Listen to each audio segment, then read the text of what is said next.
Jansangram news, बातमीची सत्यता हीच आमची ओळख। पिंपरी मेघेतील कचरा डेपोमध्ये भीषण आग, नागरिकांचा संताप, प्रशासन बेपत्ता।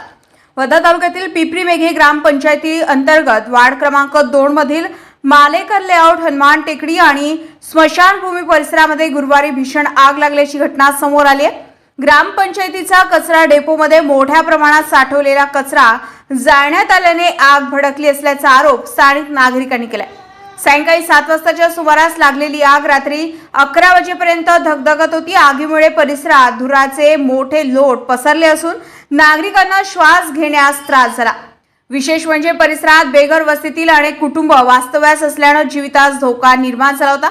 स्थानिकांनी अग्निशामक दलाला संपर्क साधला असता हनुमान टेकडी परिसरात वाहन पोहोचू शकत नाही असे कारण देत मदतीस उशीर झाल्याचा आरोप करण्यात आलाय। रामनगर पोलीस स्टेशनच्या अधिकाऱ्यांनी घटनास्थळी उपस्थित राहून मदतीचा प्रयत्न केला, मात्र अग्निशमन विभागाकडून तात्काळ प्रतिसाद मिळत नसल्याचं सांगण्यात येत आहे। दरम्यान घटनेवेळी ग्रामपंचायत प्रशासन, सरपंच किंवा संबंधित लोकप्रतिनिधी घटनास्थळी न पोहोचल्यानं नागरिकांमध्ये तीव्र संताप व्यक्त होत आहे।